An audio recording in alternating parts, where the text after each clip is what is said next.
At my own engagement party, in front of 200 of our closest friends and family, I stood on stage.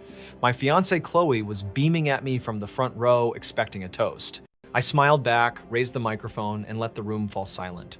I told everyone how much I loved her, and how her recent girls' trip to Miami had been a real journey of discovery for both of us.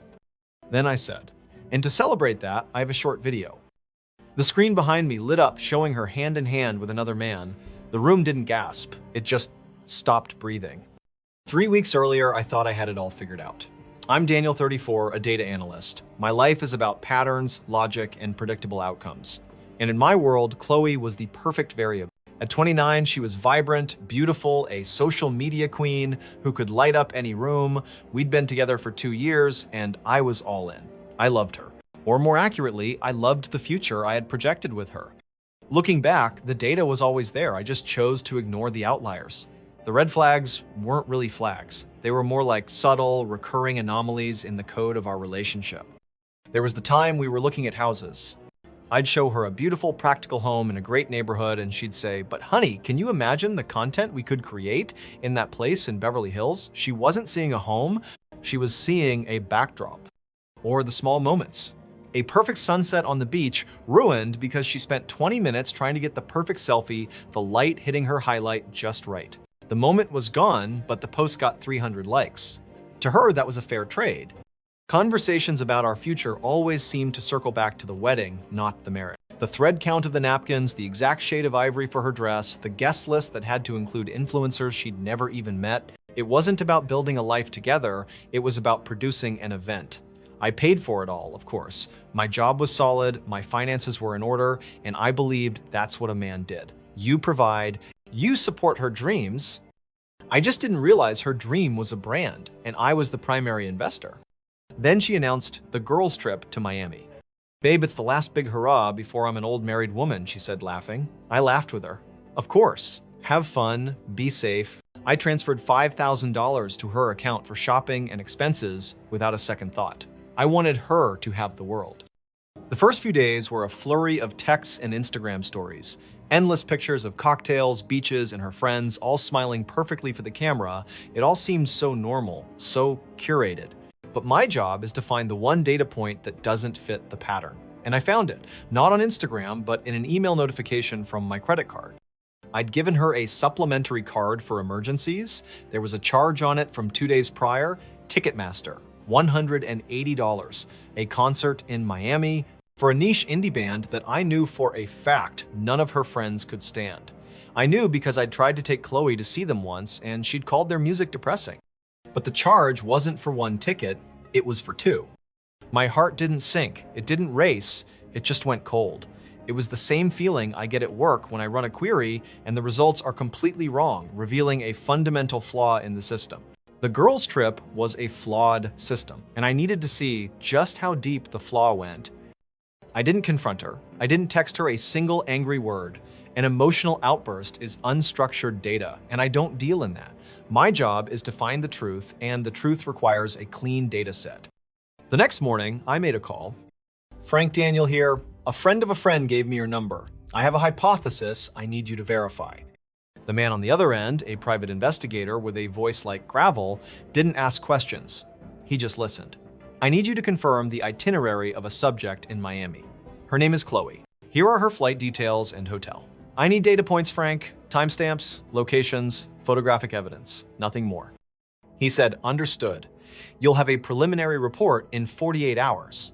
Then he hung up. The 2 days I waited were the longest of my life. I went to work, I answered her texts. She sent me a picture of her new bikini with the caption, "Wish you were here," I replied with a heart emoji. Each tap of my thumb on the screen felt like a betrayal to myself. Then on Wednesday afternoon, the email arrived. The subject line was simple, Miami preliminary. I opened the attached file. There were no words, just images. The first was a photo of Chloe, not with her friends, but with her ex-boyfriend Mark, having dinner at an intimate little Italian place. Her hand was on his. The second photo showed them laughing, walking down the street. The third was a short video clip taken from across the street. It showed them outside her hotel. A long hug, then a kiss, not a friendly peck, a real one, then they walked inside. Together. There was no rage, no fire, just a profound, hollow emptiness. It was the cold, clean confirmation of a failed system. My hypothesis was correct. The project was a loss. The only thing left to do was to manage the fallout. And in that moment, as the primal part of my brain screamed at me to pick up the phone to unleash years of fury and hurt in one volcanic eruption, a colder, clearer thought took over. We are often taught that strength is confrontation, that you have to argue to win. But there is a greater power, the power of choosing not to engage. The silent exit is not the act of a loser, it's the strategy of a man who realizes the game is no longer worth his energy. By refusing to participate in her drama, I would deny her the very weapon she craved, the argument, the tears, the chaos. This is the paradox in a war of emotions. The only way to win is not to fight. You simply calmly walk away from the board, taking your king, your self-respect with you, and leave your opponent alone with the empty game she created. Understanding that my next steps became incredibly clear. They weren't revenge. They were a reset of the game board. Chloe came home that Friday tanned and glowing, full of stories about the beach and the clubs and how much she missed me. I smiled and nodded. I told her she looked beautiful. Then I called my lawyer. I established an irrevocable trust, a complex legal shield that would protect the assets I had earned long before I met her. It was a clean surgical move. It cost a small fortune, but freedom is never cheap.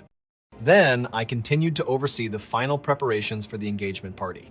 I confirmed the catering order, I finalized the playlist with the DJ, I spoke with her father Richard about the seating chart, I played the part of the devoted fiancé perfectly, and then I made one last call. "Hi, I'd like to rent a projector for a corporate event," I said. "Yes, the largest screen you have." Chloe walked back into the apartment that Friday looking like a movie star returning from a world tour.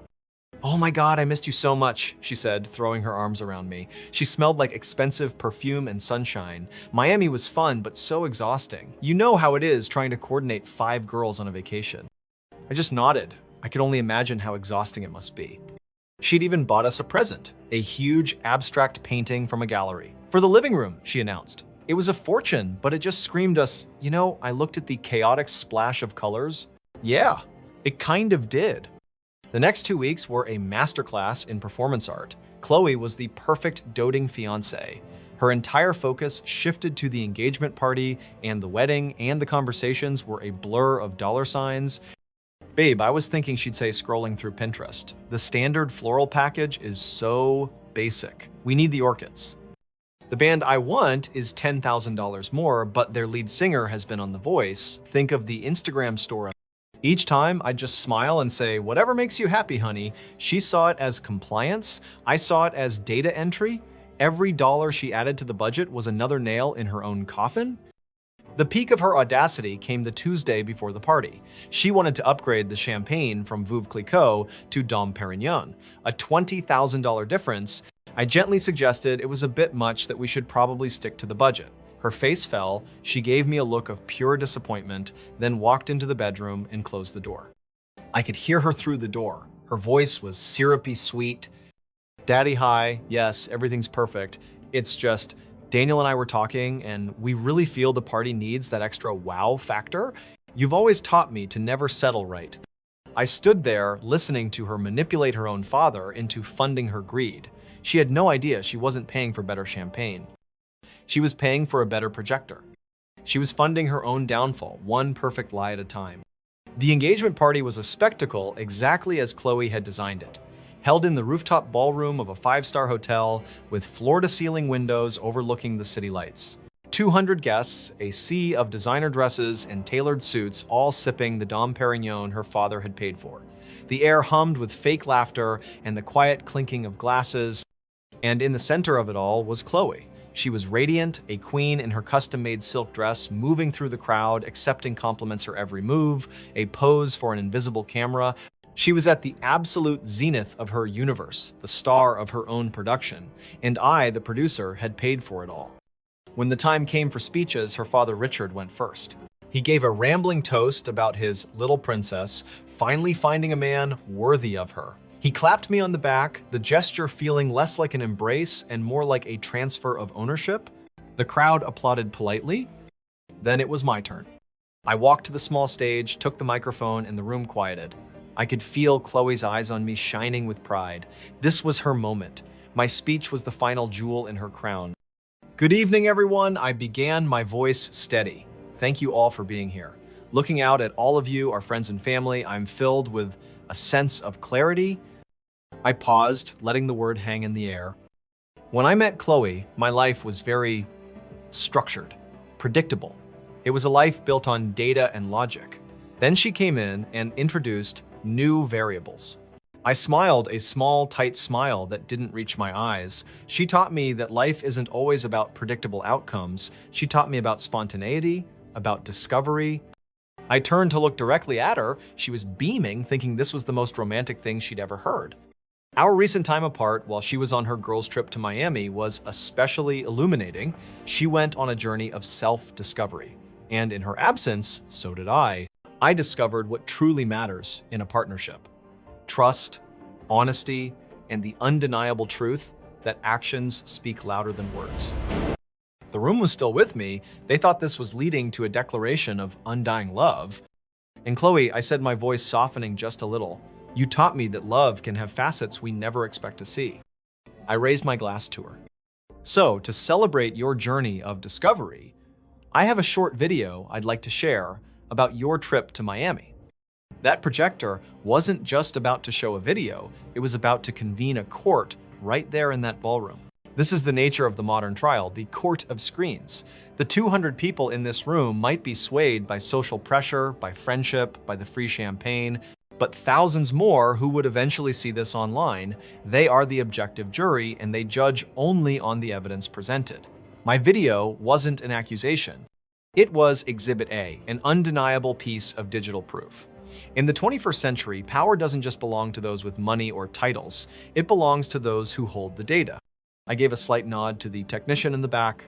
The music stopped, the lights dimmed, and the massive screen behind me, which had been displaying a tasteful monogram of our initials, flickered to life. It wasn't a romantic slideshow. The first image was a crystal clear photograph of Chloe sitting at a candlelit dinner. Across from her, smiling, was her ex-boyfriend, Mark. Her hand was resting on his. A confused murmur rippled through the room. Chloe's smile froze on her face. The next image, Chloe and Mark walking on the beach, his arm around her. The murmur grew louder. Chloe's face began to drain of color. I could see her friends, the ones from the girls' trip, exchanging panicked glances. Then came the video. No sound, just a steady shot from across the street, Chloe and Mark standing outside a hotel, not her hotel. He leaned in, she didn't pull away, they kissed, a long, lingering kiss that left no room for interpretation. The final shot was them walking into the hotel lobby. Together, the room was utterly silent. You could have heard a champagne bubble pop. I watched Chloe's face. It was a rapid, horrifying collapse. The confident queen of social media disintegrated in real time. Shock gave way to disbelief, then to a stark, white-hot panic. Her eyes darted around the room looking for an ally and escape. There was none. Then I looked at her father. Richard was on his feet. His face, which had been beaming with pride just minutes ago, was now a terrifying shade of purple. He wasn't looking at the screen anymore. He was staring at his daughter with a look of pure, unadulterated fury and humiliation. I calmly placed the microphone back on its stand, took one last look at the chaos I had just unleashed, and walked off the stage. I didn't run, I didn't gloat. I simply exited, leaving her alone in the wreckage of the brand she had built. The data was presented, the case was closed. I didn't stay for the standing ovation. I walked straight out of that ballroom, past the stunned faces of guests who were frozen in place, and I didn't look back. The explosion of chaos I left behind wasn't my show to watch. It was simply the inevitable, messy conclusion to a flawed equation. I got the detailed report later that night, not from a news channel, but from my cousin who had been there. The texts came in rapid succession like dispatches from a war zone. Dude, Richard went nuclear. I've never seen him like that. Chloe completely fell apart, literally sobbing on the floor. Her friends, the Miami crew, they just vanished, looked at each other and just walked out, left her there alone with her parents. But the real escalation didn't happen in the ballroom. It happened the next morning online. Someone had filmed the aftermath, not the projector part, The raw, ugly meltdown that followed Richard, screaming at his own daughter hotel security, trying to politely escort a sobbing Chloe in her designer dress out of the venue, her mother wringing her hands in the background. It was brutal, and it was everywhere. I found out later who posted it. It was one of her best friends, one of the girls from the Miami trip. The ultimate act of self-preservation, distancing herself from the implosion to save her own social standing. And as I watched this private humiliation become a public spectacle, I realized I wasn't witnessing simple betrayal. I was watching a fundamental law of social physics in action. When your entire life is built on a fragile foundation, it doesn't just crack, it disintegrates. Why did her world collapse so completely, so quickly? The answer lies in a concept called social capital. There are two kinds. There's bonding capital, the kind built on genuine trust, shared history, and real affection. It's the friend who lets you sleep on their couch without asking a single question. It's strong. It's resilient. And then there's bridging capital. This is the network built on surface-level connections on mutual benefit on image. It's the friend who comes to the party because of the free champagne, who admires the expensive car, who connects with you for the opportunity you represent. It looks impressive from the outside, but it's incredibly fragile. My social circle was small, but it was all bonding capital. Chloe's entire network, conversely, was a sprawling empire of bridging capital. When the financial foundation I provided was publicly ripped away, her social capital didn't just diminish, it evaporated on the spot. Those people didn't betray her. They simply acted according to the unwritten terms of their relationship. When the benefits cease, the connection terminates. It's the harsh, inevitable price of building a life on surface values instead of authentic human connection. The consequences were as swift as they were brutal. Richard, a man whose entire identity was tied to his family's reputation, acted with the cold precision of a surgeon removing a cancer. The Amex Centurion card linked to his account was canceled before sunrise. The lease on her downtown luxury condo, which he had co-signed, was broken with him paying the massive penalty just to sever the tie. A one-sentence email informed her that the Bank of Dad was permanently closed. The viral video became her digital legacy. Her carefully crafted Instagram, a temple to a perfect life, became a graveyard. Every new post was flooded with comments referencing Miami, the projector, and her ex-boyfriend. Chloe, the queen of perception, had lost control of her own narrative. She was no longer an influencer, she was a meme. While Chloe was desperately trying to glue the pieces of her shattered brand back together, I was rediscovering the beauty of silence. The gossip network, of course, kept me updated. Her life had become a frantic scramble for relevance. She moved into a tiny studio apartment her mother reluctantly paid the deposit for. She tried to rebrand on Instagram, shifting from a luxury lifestyle influencer to a healing and authenticity guru. She posted tearful videos about surviving narcissistic abuse and reclaiming her power. It was another performance, but this time, the audience wasn't buying it. The comments were brutal. "Didn't you cheat on him in Miami Authenticity? You mean after you got caught?" She tried selling her designer bags on Poshmark to make rent the same bags I had bought her. She started a GoFundMe with a vague title about escaping a toxic situation. It raised $57, 30 of which were from her mother. Her world, once a glittering stage, had shrunk to the four walls of a cheap apartment illuminated by the cold glow of her phone screen, desperately refreshing for a validation that would never come again. She was still blaming everyone. Blaming me for being vindictive. Blaming her father for being unforgiving. Blaming her friends for abandoning her.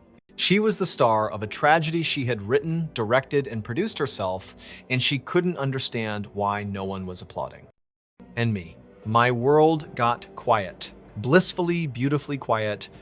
The constant pressure to perform, to fund a lifestyle that wasn't mine, to be the silent partner in brand Chloe, it was just gone.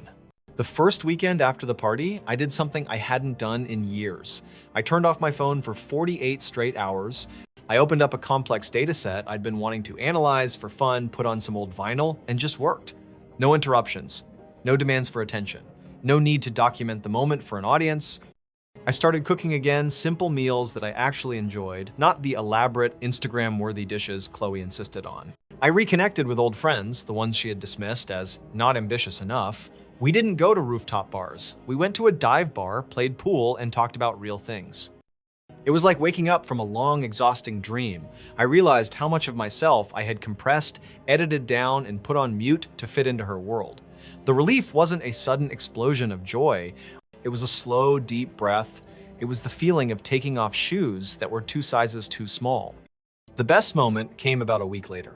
My phone rang. It was an old college buddy, Mark, someone I hadn't spoken to in almost a year because Chloe found him boring. "Hey man," he said, "sorry to call out of the blue. I saw the video." I braced myself for an awkward conversation. "Yeah," I said, "it's been a week." There was a pause on his end. Then he said something that hit me harder than any of the drama. "I'm not calling about that," he said. "I'm just calling to say, it's good to have you back, man. The real you." I didn't know what to say. The real me. I hadn't even realized he'd been gone. I had been so focused on what I had lost or thought I was losing that I hadn't considered what I had already given up. My peace, my authenticity, myself. "Thanks, Mark," I said, my voice a little thick. "It's good to be back." That was it. That was the real victory. It wasn't the public humiliation of Chloe. It wasn't keeping my assets. It was that simple, quiet confirmation from someone who knew me before the performance began. The data was in, the old system was purged, I was finally truly back online. I'm sitting in my apartment and it's quiet. Not an empty quiet, but a peaceful one. There are no frantic calls about guest lists, no half-unpacked shopping bags by the door. There's just order. A logical flow from one room to the next. For the first few weeks after the party, I admit there was a certain satisfaction in hearing the updates about Chloe's downfall. Each new piece of gossip felt like another point scored in a game I never wanted to play.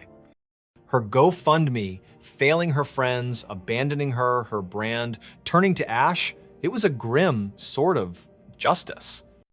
But then a funny thing happened. The satisfaction faded. The constant mental replay of that moment, the projector lighting up her face, it stopped feeling like a victory and started feeling like an ending. A loud, messy, necessary ending. The real mistake wasn't falling in love with Chloe. The real mistake was ignoring my own data. For months, my intuition, that quiet internal analyst, had been flagging inconsistencies. It presented report after report showing a mismatch between her words and her actions. But I kept overriding the system. I wanted to believe in the projection, not the raw numbers. I wanted the dream, not the data. Every relationship, when you strip it all away, is a contract. It's an unspoken agreement built on mutual trust, shared goals, and good faith. I was operating under the assumption that we were both signed on to the same terms and conditions. The projector, the private investigator, that wasn't an attack, it was an audit. It was the moment I finally ran the numbers and confirmed that the person I was in business with had been operating from a different hidden contract all along. She didn't just break a promise, she revealed she had never intended to honor the terms in the first place. My actions weren't revenge. They were a simple legal recognition that our contract had been voided by a fundamental breach of trust. I didn't tear it up in anger, I just filed it away under lessons learned. So what's next? For the first time in a long time, the future isn't a meticulously planned project with milestones and deliverables. It's an open field. I booked a flight for next month, a solo trip to a quiet place with mountains, clear skies, and a strong cell signal. A man still needs his data after all. I'm not going to find myself. I know exactly who I am. I'm the man who walked away from a bad deal. The man who chose the cold, hard truth over a beautiful, expensive lie. I'm just going to enjoy the silence, to appreciate the peace that comes not from winning a war, but from finally signing off on a project that had gone toxic and archiving it for good.